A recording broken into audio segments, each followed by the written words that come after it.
लक्ष्मीच्या पावलांनी या मालिकेच्या 25 एप्रिलच्या जबरदस्त भागामध्ये इकडे आता सरोज आपले हातापाया जोडत आलेली आहे, कारण सरोजनी केलेली एक चुकी तिला खूप महागात पडले। आता कला सुद्धा पेटून उठली आणि याच्या पुढचा अपमान मी सहन करणार नाही। हे घे, डिवोर्स पेपरवरती तू काय साइन करणार? मीच डिवोर्स पेपरवरती साइन करून तुला हे पेपर तुझ्या तोंडावरती मारून जाते, असं म्हणत कला या सगळ्यामध्ये अद्वैतच्या तोंडावरती पेपर मारून जाणार आणि तितक्यात अद्वैतला सत्याची जाणीव होते। थांब खरे, असं म्हणत अद्वैत आता कलाला कसा थांबवणार, काय नक्की घडणार, सगळं पाहूया। आणि अद्वैतने थांबवून सुद्धा कला आता स्वाभिमान आपला जपणार की अद्वैतच्या सांगण्यावरून थांबणार, सगळं या व्हिडिओमध्ये पाहू। इकडे अनामिका खूप पॅनिक झालेली असते। सोहम, सांग, काय नक्की खरंय? आपलं लग्न होणार आहे का? तू मला फसवतोयस का? सोहम, मला खरं कळलंच पाहिजे, काय नक्की चाललंय? आणि तितक्यात आता तिचा भाऊ अनामिकाचा सतीश, जो आता अद्वैतचा मित्र असतो, तो सुद्धा भडकतो। हे काय चाललंय? अद्वैत चांदेकर, स्वतः तुम्ही आमच्याकडे लग्नाची मागणी घेऊन आला होतात। मला आई बाबांनी सांगितलं की अद्वैत चांदेकर स्वतः लग्नाची मागणी घेऊन आलेत। मी कोणताही पुढचा मागचा विचार नाही केला आणि अद्वैत चांदेकर मागणी घेऊन आलेत म्हणजे ती मागणी योग्यच असणार। अद्वैत कधीही कुणाला फसवत नाही, कधीही कुणावरती अन्याय होऊ देत नाही, ही गोष्ट मला माहिती असल्या कारणाने मी या लग्नाला ताबडतोब होकार दिला। आता हे सगळं काय चाललंय? माझ्या बहिणीच्या बाबतीत आता काय मोठी चूक तुम्ही करून ठेवणार आहात, हे मला कळलंच पाहिजे, असं म्हणत चिडलेला सतीश आता एकदम भडकलेला असतो। रोहिणीला या सगळ्यामध्ये मजा येत असते आणि आता तो सांगत असतो, बरं झालं हे लग्नाच्या आधी कळलं, जर का हे लग्नाच्या नंतर कळलं असतं तर माझ्या बहिणीचं आयुष्य बर्बाद झालं असतं आणि मग मी तुम्हाला कुणाला सोडलं नसतं अद्वैत चांदेकर, असं म्हणत पेटून उठलेला सतीश आपल्या बहिणीसाठी सगळं बोलत असतो। आणि त्यावरती आता मात्र इकडे सोहमला कळतच नसतं की नक्की आपल्यासोबत काय चाललंय। त्याला आता काजल सोबतचे क्षण आठवतात। आपण काजलवरती प्रेम करतो हे त्याला मनापासून माहिती असतं, पण आता लग्नाच्या बोहल्यावरती प्रेम कबूल करायचं, नक्की काय करायचं त्याला काही कळत नसतं। त्याच वेळेला आता मात्र आबा सगळ्यांना शांत करत असताना इकडे पुन्हा एकदा अनामिका पेटून उठते आणि सोहम, सांग, काय खरंय? आपलं लग्न होणार आहे का? तुझं माझ्यावरती प्रेम आहे का की हे लग्न मोडलं? काय चाललंय हे सगळं? यावरती सोहम म्हणतो, अनामिका शांत हो, आपलं लग्न होणार आहे, माझं तुझ्यावरतीच प्रेम आहे आणि हे लग्न मी करणार आहे, असं म्हणत तो आता अनामिकाला शांत करतो आणि तिला या सगळ्यामध्ये एक विश्वास देतो की माझं लग्न तुझ्याशीच होणार आहे, दुसरं कुणाशीही मी लग्न करणार नाही, असं म्हणल्यावरती आता इकडे सोहम म्हणतो, मला थोडासा वेळ पाहिजे आहे, मला थोडा वेळ हवाय, मी थोडासा वेळ घेईन आणि त्यानंतर मग आपण पुन्हा लग्नाचे विधी करूया, असं म्हणत सोहम आता सगळ्यांपासून दूर आपल्या रूम मध्ये निघून जातो। रूम मध्ये निघून गेल्यावरती मग मात्र सोहमला जरा जास्त वाईट वाटत असतं आणि तो रडायला लागतो। त्याच्या मागे नाटक करत करत आता इकडे चाललेला असतो ते म्हणजे राहुल त्याच्या मागे नाटक करत येतो आणि सोहम दार उघड, दारामध्ये तो गेम खेळतोय आणि गेम खेळत सोहम दार उघड असं बोलतोय। तोपर्यंत मग आता इकडे सांगायला लागते लगेचच आता सरोज, हे बघा, म्हणजे जे काही प्रकार घडला ना त्यासाठी मी तुम्हा सगळ्यांची माफी मागते। बघितलं ना तुम्ही, सोहमने सांगितलंय की नाही की त्याचं तुमच्या मुलीवरतीच प्रेम आहे, म्हणजे आमच्या बाजूने तुम्हाला धोका देण्याचा आमचा कुठचाही हेतू नव्हता, पण ह्या खऱ्यांची फितरतच आहे, ही खऱ्यांची म्होरकी संगीता खरे या मुलींची आई, हिला पहिल्यापासून तिन्ही मुलींना आमच्याच घरात द्यायचं होतं, म्हणजे कसं आहे त्यासाठी ह्यांनी काय नाटकं नाही केली, इतकं खोट्यावरती खोटं या खरे लोकांनी बोललंय ना, यांची मोठी मुलगी आमच्या गळ्यात मारायची होती, पण मोठ्या मुलीने दिवे लावले, ती पळून गेली, लग्नाच्या दिवशी पळून गेल्यावरती यांनी आता त्यांच्या मुलीला, दुसऱ्या मुलीला आमच्या अद्वैतच्या गळ्यात मारलं, त्यानंतर मग आता ती दुसरी मुलगी सुद्धा पहिल्या मुलगीला घेऊन आली आणि आता या दोघे मिळून त्यांच्या तिसऱ्या मुलीला या घरात आणण्याचा प्रयत्न करतायत। हे सगळं नाटक या संगीता खरेला काही माहिती नसेल असं वाटतंय का तुम्हाला? इतकी भोळी बाबडी चेहरा आणते ना की ज्याचं नाव ते, काय ऍक्टिंग करते, काय रडते, काय डोळ्यात पाणी आणते काय टिपटिप आसवं गळते आणि काय इमोशनल ड्रामा करते की सगळ्यांना खरं वाटावं की ही एकटी बिचारी आणि आपण बोलणारे सगळे अत्याचारी असं म्हटल्यावरती आता इकडे ती सांगते यांनी ना आतापर्यंत 3 ड्रामे केले। सगळ्यात पहिला ड्रामा केला तो पदराचा, पदर डोक्यावरती ठेवून यांनी आपली 2 नंबरची मुलगी या घरात आणली लपून छपून। नंतर ड्रामा केला खोट्या प्रेग्नन्सीचा, खोट्या प्रेग्नन्सीचं नाटक करून यांनी आपली दुसरी मुलगी आणली आणि त्यानंतर आता हे चिठ्ठीचं नाटक भर मांडवात सोहमला चिठ्ठी देऊन त्याचं लग्न मोडून त्याच्याकडे कोणताही पर्याय ठेवायचा नाही की त्याचं काजल सोबतच लग्न होईल। हा यांचा सगळा ड्रामा आहे हो। पहिल्यापासून ही संगीता आहे ना खरे, या संगीता खरेबाईंना आपल्या 3 मुलींना श्रीमंत घरात पाठवायचं होतं आणि त्यासाठी त्यांनी हा सगळा डावा रचलाय। मग मात्र आतापर्यंत गप्प बसलेली कला म्हणते हे बघा सरोज मॅडम, तुम्ही माझ्या आई वडिलांना काही बोलू नका, त्यांना या सगळ्यामध्ये उगाचच खेचू नका आणि खरं तर त्यांना या गोष्टीबद्दल काहीच माहिती नाहीये। यावरती मग आता रोहिणी म्हणते एक मिनिट त्यांना माहिती नाहीये, मग तुला कसं माहिती? तुला या सगळ्याबद्दल आधीपासून माहिती होतं का? म्हणजे हा तुझा प्लॅन होता का की ऐन लग्नाच्या वेळेला हा सगळा ड्रामा उघडकीला आणायचा आणि हा ड्रामा उघडकीला आणून ऐन लग्नाच्या वेळेला हे सगळं करायचं? काय काय नक्की तुझ्या मनात तरी काय? यावरती सरोज म्हणते बोल ना, तू मला वचन दिलं होतंस की या लग्नामुळे तुमच्या खऱ्यांच्यामुळे कोणतंही विघ्न येणार नाही। हे वचन देऊन सुद्धा या सगळ्यामध्ये आता तू हे लग्न मोडायला निघालीसच ना। हा सगळा तुमचा ड्रामा होता आणि इतका भोळेपणाचा आवांटेस तर तू या चिठ्ठीबद्दल तुझ्या नवऱ्याला पण सांगितलं नसशीलच ना। यावरती संगीता म्हणते ऐका ना, माझ्या मुलीची यात काही चुकी नाहीये। सरोज म्हणते तुमचं तोंड तर बंदच ठेवा, तुम्ही तर काही बोलूच नका। कसं आहे, उंदराला मांजर साक्ष आणि खोट्यांचा म्होरक्या असणाऱ्या तुम्ही खरे बाई, तुमच्याकडून काय कोणत्या गोष्टीची आम्ही अपेक्षा करायची आहे? असं म्हटल्यावरती मग मात्र या सगळ्यामध्ये आता ती सांगायला लागते बोल ना, आता तू सारखं बोलतसच ना की तुझा नवरा अद्वैत आहे, मग त्याला तरी सांगितलंस का? त्याला तरी सांगायचं होतंस ना तू की या सगळ्यामध्ये आता हे असं आहे किंवा ही चिठ्ठी आहे। यावरती कला म्हणते हो सरोज मॅडम, मी त्याला सांगणारच होते। असं म्हणत कला आता पुढचं काही बोलते तोपर्यंत सरोज म्हणते खोटारडे, कुठे सांगितलंस तू कुणाला काय? यावरती कला सांगते हो, मी त्याला सांगण्याचा प्रयत्न करत होते। त्यावरती अद्वैत विचार करायला लागतो, ही सतत मला ते सांगण्याचा प्रयत्न करत होती की इकडे सोहमचं लग्नाचं मन नाहीये किंवा सोहम या सगळ्यामध्ये आता मनापासून लग्न नाही करत आहे आणि सोहम या सगळ्यामध्ये आता अजिबात त्याचं लग्न करण्याची इच्छा नाहीये, त्यामुळे तो उदास दिसतोय, हे सांगत होती ती मला। असं म्हणत अद्वैत विचार करायला लागतो आणि तो आता या सगळ्यामध्ये सांगायला लागतो स्टॉप इट खरे, असं म्हणत जोरात आवाज काढतो। इकडे तोपर्यंत राहुल आता सोहमच्या रूमच्या बाहेर सोहम दार उघड, सोहम दार उघड असं निर्विकारपणे बोलत असतो आणि या सगळ्यामध्ये तो गेम खेळत असतो। गेम खेळता खेळता या सगळ्यामध्ये तो आता एक सोहम दार उघड हे एकच घोषवाक्य सुरू ठेवत असतो। सोहम काही दार उघडत नसतो, त्याच्या मनात बऱ्याचशा शंका कुशंका हे सगळं चालू असतं आणि त्यावेळेला मात्र आता इकडे सोहम रडत असतो। आता सोहमने काही गोष्टी क्लिअर करणं आवश्यक असतं, पण त्या गोष्टी त्याच्या क्लिअर होतच नसतात। त्याला या सगळ्यामध्ये आता काय हवंय आपल्याला, काय नकोय या गोष्टी काहीही कळत नसतात आणि त्यामुळे तो या सगळ्यामध्ये पूर्णपणे रूम मध्ये रडत असतो। बरं आता इकडे अद्वैत स्टॉप इट म्हणून जो जोरात मोठ्यात ओरडलेला असतो तो येतो। म्हणजे हे तुला आधीपासून माहिती होतं? बोल खरे, हे तुला आधीपासून माहिती होतं? यावरती कला म्हणते हे बघ चांदेकर, मला हे आधीपासून माहिती नव्हतं, मला काही वेळापूर्वी ही गोष्ट समजली। यावरती अद्वैत म्हणतो ठीक आहे, काही वेळापूर्वी म्हणजे किती वेळापूर्वी सांग लवकर, टाइमलाईन सांग। 1 महिन्यापूर्वी, 10 महिन्यापूर्वी, 10 मिनिटापूर्वी, 1 वर्षापूर्वी, काय कधी समजलं? बोल लवकर।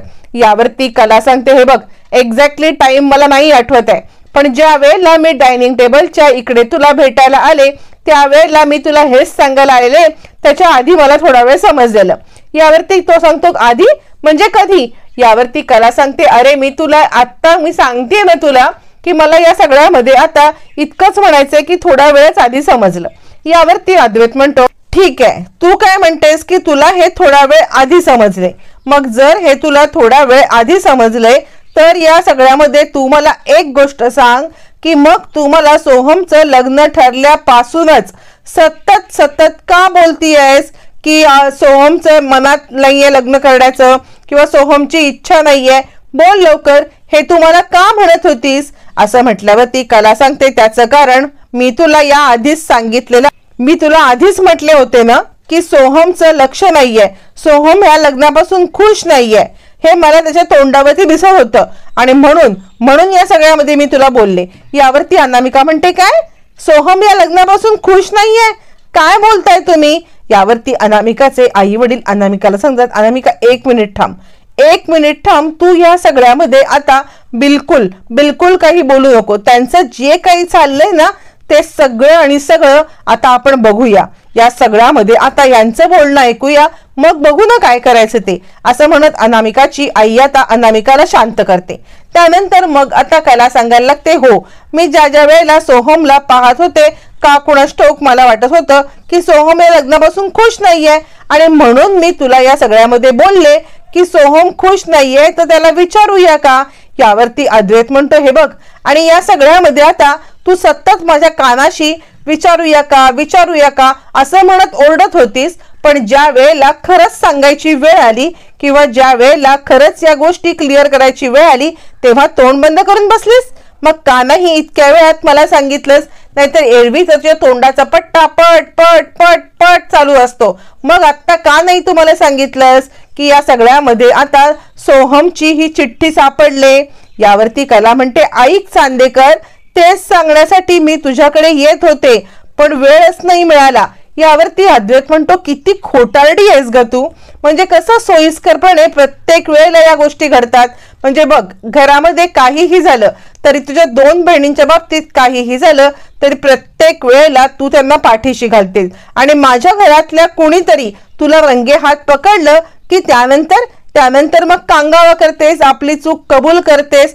पण या आधीच का नाही तू हे सगळं करत? का या सगळ्यामध्ये आधी गप्प बसून राहतेस आणि त्यानंतर कांगावा करत या गोष्टी क्लिअर करतेस? असं म्हटल्यावरती अद्वैत म्हणतो काही नाही, या सगळ्यामध्ये ना तू एक नंबरची खोटारडी आहेस. यावरती कला म्हणते काय बोलतो चांदेकर, उगाच या सगळ्यामध्ये तू आता माझ्यावरती ब्लेम करतोयस. यावरती अद्वैत म्हणतो नाही, मी आईच्या बोलण्यावरती याच्या आधीच विश्वास ठेवायला पाहिजे होता. कला म्हणते विश्वास, कसला विश्वास? यावरती अद्वैत म्हणतो मला आई सांगायची की तू खोटारडी आहेस, तू लोकांना मॅनिपुलेट करतेस, तू तेच करतेस. अद्वैतला कला म्हणते अद्वैत चांदेकर जरा शांत बस, माझ्याविषयी काहीही बोलताना विचार कर. यावरती तुझाच तर विश्वास होता ना की मी नेहमी खरं बोलते. यावरती अद्वैत म्हणतो होता, आता नाही. तोच विश्वास ठेवला, या गोष्टीची मला खूप मोठी शिक्षा मिळालेली आहे. तू आणि खरी अजिबात नाही, तू एक नंबरची खोटारडी आहेस आणि नुसतीच खोटारडी नाहीयेस तर या सगळ्यामध्ये तू आपलं खोटं अगदी खरं करून सगळ्यांच्या समोर अशी काही मांडतेस ना आणि दुसऱ्याला अशी काही मॅनिपुलेट करतेस ना, मूर्ख बनवतेस, मूर्ख. म्हणजे कसं आहे, तुझा ना एक अजेंडा असतो हिडन, आपल्या मनामध्येच एक अजेंडा घेऊन तू फिरत असतेस, तोंडावरून तू दाखवतेस माझ्या मनात असं काही नाहीये, मी एकदम साधी भोळी आहे, सगळ्यांची किती काळजी घेते, किती सगळ्यांना जपते, पण डोक्यामध्ये एक हिडन अजेंडा असतो, जे करायचंय तेच करत असतेस आणि फसवाफसवी करणं, आपल्या तोंडावरती मुखवटा पांघरणं, हे सगळं तुझे धंदे आहेत.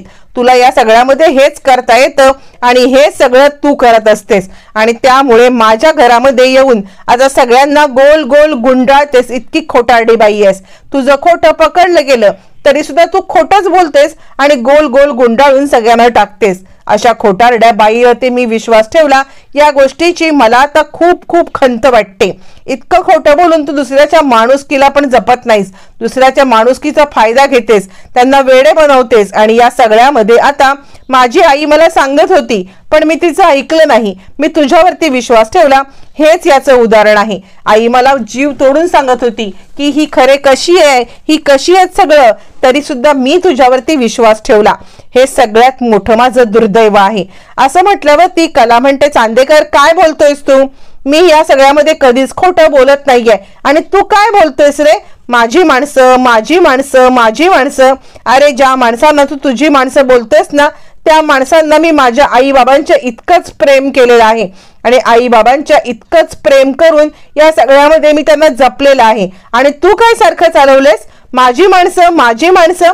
यावरती अद्वैत म्हणतो हो, कारण ती आहेत माझी माणसं. तू या सगळ्यामध्ये त्यांना फसवलंस, दरवेळेला त्यांना खोट्यात काढलंस. पण आत्ता मी गप्प बसणार नाहीये. काहीही झालं तरी सुद्धा या सगळ्यामध्ये तुझ्यासारख्या खोटारड्या मुलीला सगळ्यांच्या समोर ज्या वेळेला सत्य येतं ना तेव्हाच सत्य कबूल करावं लागतं. पण त्याच्या आधी का नाही सत्य कबूल केलं मला सांग बरं तू. यावरती कला म्हणते असं काय करतोयस, मला सुद्धा हे सत्य आत्ताच समजलं. तुझ्यापर्यंत सांगेपर्यंत या सत्याचा असा स्फोट झाला आणि हे सगळं असं घडलं. यावरती अद्वैत म्हणतो बरोबर आहे.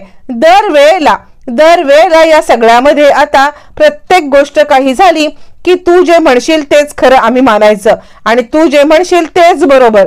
तुला या सगळ्यामध्ये सगळ्या सूट आहेत ग, पण बाकीच्यांना सूट नाहीत का, असं म्हणत अद्वैत तोंडाला येईल ते बोलत असतो. आणि खरंच माझं चुकलं. मी या सगळ्यामध्ये ना आई जे सांगत होती ना तेच करायला हवं होतं. मी या सगळ्यामध्ये खूप उशीर केला, मला आधीच शहाणपणा यायला पाहिजे होता असं म्हटलं. ती कला म्हणते कशाबद्दल बोलतोयस तू. यावरती अद्वैत म्हणत होत मी खरंच आधीच डिवोर्स पेपरवरती साईन करून मोकळं व्हायला हवं होतं. या सगळ्यामध्ये आता साईन करून जर का मी आधीच मोकळा झालो असतो ना तर या सगळ्या परिस्थितीला तोंड द्यावं लागलं नसतं. मला हे असंच आधीच तुझ्यासाठी डिवोर्स पेपरवरती साईन करायला पाहिजे होतं. डिवोर्स पेपरच्या साईनचा विषय काढल्यावरती सगळेजण हादरतात. अद्वैत म्हणतो हो बरोबर आहे, मी आधीच साईन करायला पाहिजे होती. तुझ्यासारख्या खोटारड्या मुलीसोबत तुझ्यासोबत राहण्यापेक्षा मी ही साईन करून मोकळा झालो असतो तर बरं झालं असतं. कलाला आता हे सगळं खटकतं. म्हणजे आपल्यासोबत डिवोर्स पेपरवरती साईन करून डिवोर्स घेण्याच्या या गोष्टी चालत आणि मी गप्प बसू का गप्प बसेल कलाचा स्वाभिमान जागा होतो. कला म्हणते ठीक आहे, तुला डिवोर्स पेपरवरती साईनच हवे आहेत ना तर ठीक आहे असं म्हणत ती तडक जाते. आणि तिला माहिती असतात की ते डिवोर्स पेपर कुठे ठेवलेले आहेत. त्या कपाटातून डिवोर्स पेपर काढून आता कला खाली आणायला निघालेली असते. तोपर्यंत इकडे आता ओरडत असतो. इकडे राहुल दार उघड. मग सोहम कसा बसा दार उघडतो. दार उघडून झाल्यावरती तो सोहमला जवळ घेतो आणि हे बघ सगळेजण खाली तुझी वाट पाहत आहेत, चल लवकर आपल्याला खाली जायला पाहिजे असं सांगायला लागतो. बरं त्यावरती इकडे आता सोहम म्हणाला तो ठीक आहे चल. सोहम सुद्धा खाली यायला निघतो. खालचा तमाशा नेक्स्ट लेवलला गेलेला असतो. कला चिडून आपल्या रूम मध्ये आलेली असते. रूम मध्ये येऊन आता ती ते पेपर शोधून काढते. पेपर शोधून काढत असताना इकडे आता संगीता म्हणते हे बघा मी सगळ्यांची माफी मागते जावई बापू, तुम्ही या सगळ्यामध्ये माझ्या कलेला दोष देऊ नका.